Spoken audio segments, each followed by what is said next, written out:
അസ്സലാമു അലൈക്കും വറഹ്മത്തുള്ളാഹി. അൽഹംദുലില്ലാഹി വസ്സലാത്തു വസ്സലാമു അലാ അഷ്റഫി റസൂലില്ലാഹി വഅലാ ആലിഹി ഫൈസീന ബിറദല്ലാഹി അമ്മാ ബഅദ്. അല്ലാഹുമ്മ ഇശ്റഹ് ലി സദ്രി വയസ്സിർ ലി അംരി വഹ്ലുൽ ഉഖ്ദത മിൻ ലിസാനി യഫ്ഖഹു ഖൗലി. പ്രിയമുള്ളവരെ, ഈ വർഷത്തെ റമദാനിലെ 15 ദിവസം പൂർത്തീകരിച്ച് രണ്ടാമത്തെ പകുതിയിലേക്ക് നമ്മൾ പ്രവേശിക്കുകയാണ്. അല്ലാഹു സുബ്ഹാനഹു വ തആല ഇനിയുള്ള ദിവസങ്ങളും ഏറെ മനോഹരമായി ഈ റമദാനിനെ ഉപയോഗപ്പെടുത്താൻ എല്ലാ അർത്ഥത്തിലുമുള്ള തൗഫീഖ് നൽകി അനുഗ്രഹിക്കുമാറാകട്ടെ. നിങ്ങളിൽ പലരും റമദാൻ 1 മുതൽ ബാംഗ്ലൂരിൽ തന്നെയാണ് ഉള്ളത് എന്നാണ് ഞാൻ മനസ്സിലാക്കുന്നത്. വീട്ടിലെ നോമ്പുകൂടെ വലിയ ആഗ്രഹമൊക്കെ ഉണ്ട്. പക്ഷെ പരീക്ഷയും മറ്റുമൊക്കെ ആയിട്ട് അവസാന ഘട്ടത്തിൽ മാത്രം പോകാൻ കഴിയുന്ന ധാരാളം ആളുകൾ ഇതിലുണ്ട്. എങ്കിലും ഇടയിൽ ഒരു ദിവസമൊക്കെ ഒഴിവ് കിട്ടിയപ്പോൾ ഒരു ദിവസമെങ്കിലും വീട്ടിലെ നോമ്പ് ഉമ്മാന്റെയും ഉപ്പാന്റെയും കുടുംബക്കാരുടെയും കൂടെ കൂടാം എന്നാഗ്രഹിച്ച് ട്രെയിൻ കയറി തിരിച്ചു വന്നവരുമുണ്ട്.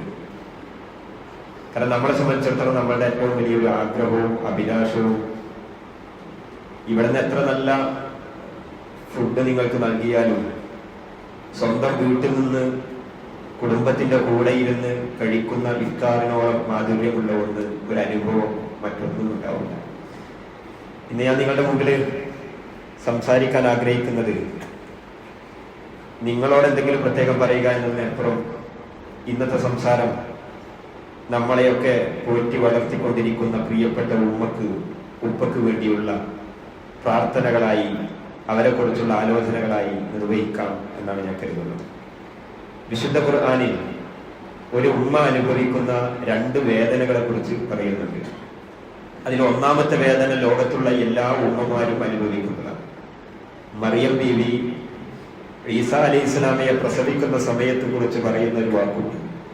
فأجاءها المخاض إلى جذع النخلة قالت يا ليتني مت قبل هذا وكنت نسيا منسيا.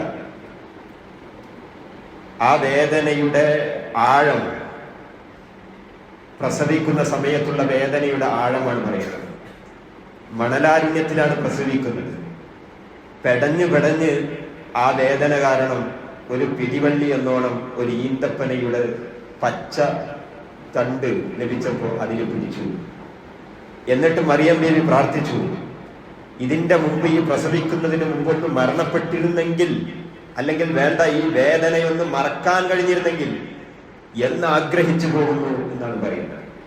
ഇതെന്റെയും നിങ്ങളുടെയും ഉമ്മമാർ അനുഭവിച്ചു കഴിഞ്ഞ വേദനയാണ്.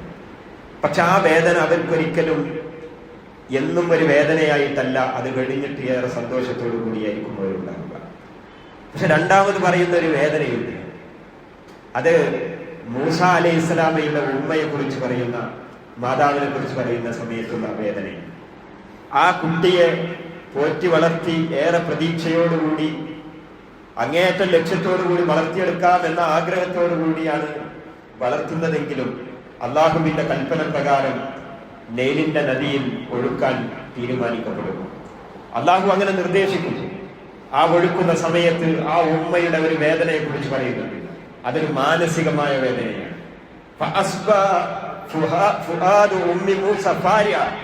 ബ്ലാങ്ക് മൈൻഡഡ് ആയി പോയി എന്നാണ് പറയുന്നത്. മനസ്സ് മുഴുവൻ ശൂന്യമായി പോയി. എന്ത് വികാരമാണ് അനുഭവിക്കുന്നത് എന്ന് പോലും അറിയാതെ ഏറെ പ്രതീക്ഷയോടുകൂടി വളർത്തിയ എന്റെ പ്രിയപ്പെട്ട മകൻ ഇതാ അപ്രതീക്ഷിതമായ ഒരു സുപ്രഭാതത്തിൽ നിന്ന് എന്റെ അടുക്കൽ നിന്ന് ഒഴിഞ്ഞു പോകുന്നു എന്ന് കരുതുമ്പോൾ ഒരു ഉമ്മയെ അനുഭവിക്കുന്ന വേദനയാണ്. പ്രിയമുള്ളവരെ, ഒന്നാമത് പറഞ്ഞ ശാരീരിക വേദന അനുഭവിച്ച ഒരു ഉമ്മയെ സംബന്ധിച്ചിടത്തോളം രണ്ടാമത് പറയുന്ന മാനസികമായ വേദന ഒരിക്കലും താങ്ങാൻ കഴിയുന്നതല്ല. ഇതിനെക്കുറിച്ചുള്ള ആലോചനകൾ നമ്മളുടെ കൂടെ എപ്പോഴും ഉണ്ടാവണം. എനിക്കേറെ സന്തോഷമുള്ള ഒരു കാര്യം, ഇന്ന് നിങ്ങളെ ഫുഡിന്റെ രജിസ്ട്രേഷനിൽ ഒരു ചോദ്യം ചോദിച്ചു. നിങ്ങളുടെ നിലവിൽ പാരന്റ്സുമായിട്ടുള്ള ഒരു കമ്മിറ്റ്മെന്റിന്റെ സ്റ്റാറ്റസ് നമ്മൾ എടുത്തു. ഏകദേശം 90 പേര് ആ രജിസ്ട്രേഷനിൽ വന്നപ്പോ അള്ളാഹുവിന്റെ അപാരമായ അനുഗ്രഹത്താൽ 42% ആളുകൾ നിങ്ങളുടെ ഉമ്മമാർ ഉപ്പമാർ സെൽഫ് സഫിഷ്യന്റ് ആണ്, അവർക്ക് സ്വയം ജീവിക്കാനുള്ള കഴിവുണ്ട്. എന്നിരുന്നാലും അവർ നൽകിയ ആ സ്നേഹത്തിന്, പ്രത്യുപകാരത്തിന് എല്ലാ രീതിയിലുമുള്ള പരിഗണനയും നൽകാൻ ഞങ്ങൾ തയ്യാറാണ് എന്ന് നിങ്ങളിൽ ഭൂരിഭാഗം ആളുകളും പ്രഖ്യാപിച്ചു കഴിഞ്ഞു. പടച്ച തമ്പുരാൻ അത് നിലനിർത്തി തീരുമാനാകട്ടെ. നിങ്ങൾ ഒരുപാട് ആഗ്രഹങ്ങൾ അതിന്റെ മേഖലയിൽ കാണുന്നുണ്ടാവും. ഇവിടെ നിന്ന് ഓരോരുത്തരെ വിളിച്ചും നിങ്ങളുടെ ഉമ്മമാരെ കുറിച്ചും ഉപ്പമാരെ കുറിച്ചും പറയാൻ തീരുമാനിച്ചാൽ അതുണ്ടാക്കുന്ന വൈകാരികമായ നിമിഷം ചെറുതായിരിക്കില്ല. അക്കൂട്ടത്തിൽ ഒരു കമന്റ്, എന്റെ പ്രിയപ്പെട്ട ഉപ്പ മരണപ്പെട്ടു പോയി എന്ന് പറയുന്ന ആളുകളുണ്ട്. അതുപോലെ തന്നെ എന്റെ കൂടെ എന്റെ മുതിർന്ന ആളുകൾ നോക്കാൻ തയ്യാറാണ്, അതുകൊണ്ട് എനിക്ക് കുറച്ച് ഉത്തരവാദിത്തമുള്ളൂ എന്ന് പറയുന്നവരുമുണ്ട്. ഞാൻ പറയുന്നത്, നിങ്ങളെ സംബന്ധിച്ചിടത്തോളം വലിയ ഒരു ഓപ്പർച്യൂണിറ്റിയാണ് നമ്മളുടെ ഉമ്മമാരെ കുറിച്ച് നമ്മൾ ആലോചിക്കുമ്പോൾ നമ്മളുടെ മനസ്സുകളിൽ കടന്നു വരേണ്ടത്. അത് നമ്മളുടെ മനസ്സിലും വികാരമായി രൂപപ്പെട്ടു വരണം. കാരണം അല്ലാഹു സുബ്ഹാനഹു വ തആല അതിന്റെ പ്രാധാന്യം ബോധ്യപ്പെടുത്തുന്ന ധാരാളം ആയത്തുകളുണ്ട്. അത് മുഴുവൻ ഞാൻ ഇവിടെ വിശദീകരിക്കുന്നില്ല. വഖദാ റബ്ബുക അല്ലാ തഅബുദു ഇല്ലാ ഇയ്യാഹു വബിൽ വാലിദൈനി ഇഹ്സാനാ ഇമ്മാ യബ്ലുഗന്ന ഇൻദകൽ കിബ്റ അഹദഹുമാ ഔ കിലാഹുമാ ഫലാ തഖുൽ ലഹുമാ ഉഫ് വലാ തൻഹർഹുമാ വഖുൽ ലഹുമാ ഖൗലൻ കരീമാ. അല്ലാഹുവിനെ കുറിച്ചുള്ള ആരാധനയെ കുറിച്ച് ധാരാളമായി സംസാരിക്കുന്ന അല്ലാഹ് ആ ആരാധനയുടെ പ്രാധാന്യത്തെ കുറിച്ച് പറയുന്ന അതേ പ്രാധാന്യത്തിന്റെ തലത്തിലേക്ക്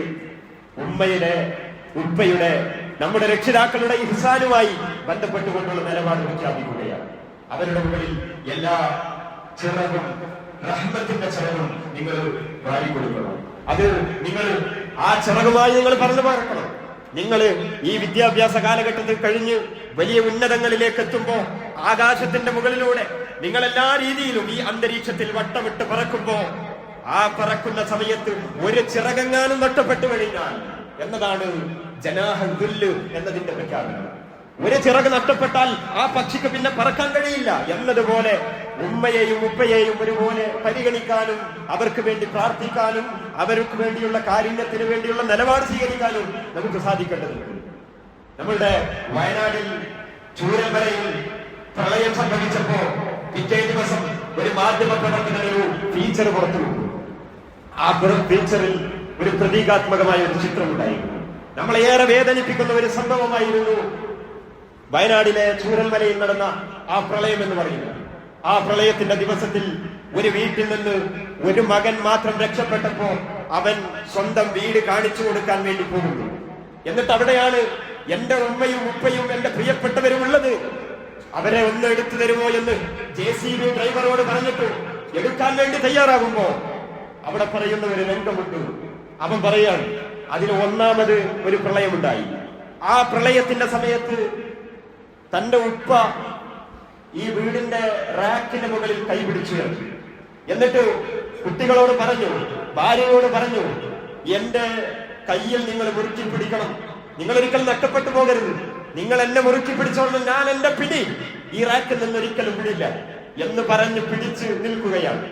ഉമ്മയും ഉപ്പയും അതുപോലെ തന്നെ മക്കളും ഇങ്ങനെ ചേർത്ത് പിടിച്ചു നിൽക്കുമ്പോ അത്ഭുതകരമായി നിന്ന് രക്ഷപ്പെട്ട ഒരാൾ പറയാണ്, അതേപോലെയായിരുന്നു അവരുടെ ശവശരീരം കിടന്നിരുന്നത് എന്നാണ് പറയുന്നത്. ആ ചിത്രം ഒന്ന് ആലോചിച്ച് നോക്കൂ. നമ്മുടെ മനസ്സിൽ ആഴത്തിൽ പതിയേണ്ട ചിത്രമാണ്. നിങ്ങളുടെ എല്ലാവരുടെയും ഏത് പ്രതിസന്ധി ഘട്ടത്തിലും തന്റെ ഉമ്മയുടെ ഒരു വിളിയുണ്ടാവും. ട്രെയിൻ കയറിയിട്ട് ബാംഗ്ലൂരിൽ നിന്ന് ഇവിടെ എത്തുമ്പോ ചിലപ്പോ പല സമയത്തായി വിളിക്കുന്നത് നമുക്കൊരു വല്ലാത്ത വിരസതയായി തോന്നാം. പക്ഷേ ആ ഉമ്മയുടെ മനസ്സിൽ നമ്മളുടെ ഒരു പ്രതീക്ഷയുണ്ട്, അല്ലെങ്കിൽ നമ്മുടെ ഉപ്പയുടെ ഒരു പ്രതീക്ഷയുണ്ട്.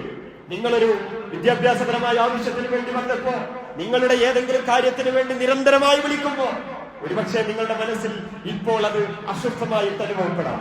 പക്ഷെ നിങ്ങൾക്കൊരു മകനുണ്ടാകുമ്പോ, നിങ്ങൾക്കൊരു മകളുണ്ടാകുമ്പോ മാത്രം അനുഭവിക്കാൻ കഴിയുന്ന ഒരു വേദനയാണ് യഥാർത്ഥത്തിൽ ആ മാനസികമായ വേദന എന്ന് പറയുന്നത്. ഞാൻ അവസാനിപ്പിക്കുകയാണ്. പ്രിയമുള്ളവരെ, ധാരാളം ഹദീസുകൾ ഇതുമായി ബന്ധപ്പെട്ടിട്ടുണ്ട്. ഏറ്റവും നല്ല കർമ്മം എന്ത് എന്ന് റസൂലുള്ളാഹി സ്വല്ലല്ലാഹു അലൈഹി വസല്ലമയോട് ചോദിക്കുമ്പോൾ ബിർറുൽ വാലിദൈൻ എന്ന് പ്രത്യേകം പറയുന്നു.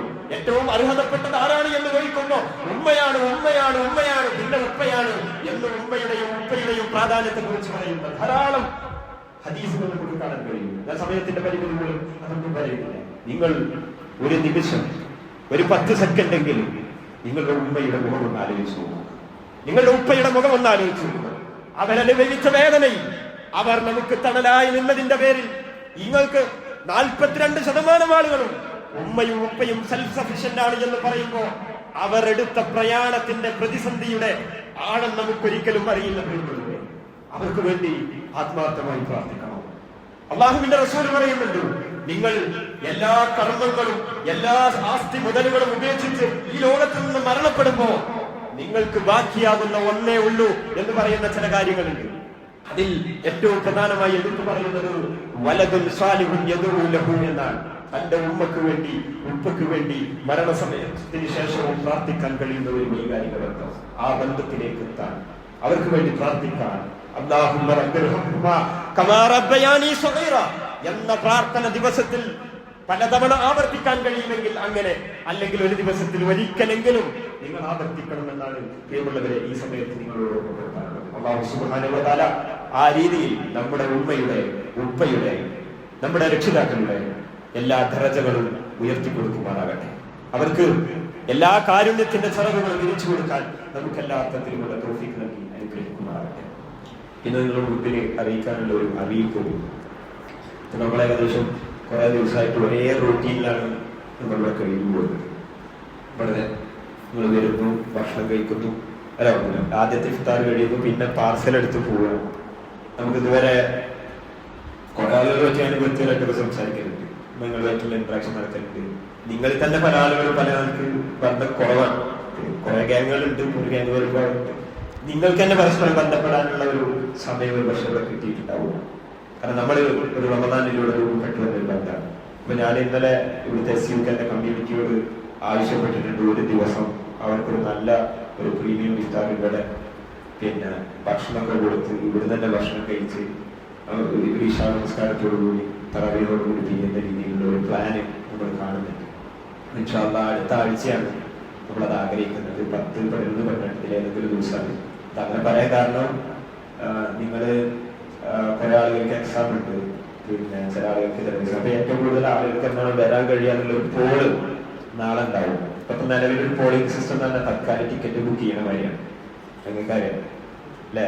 ഞാൻ തന്നെ നോക്കുമ്പോ ഏകദേശം 6 മിനിറ്റ് കൊണ്ടാണ് 90 ആളുകൾ ഇത് പിന്നെ പൂർത്തീകരിക്കുന്നത്. വളരെ പെട്ടെന്നാണ് ഇത് ഫുള്ളാകുന്നത്.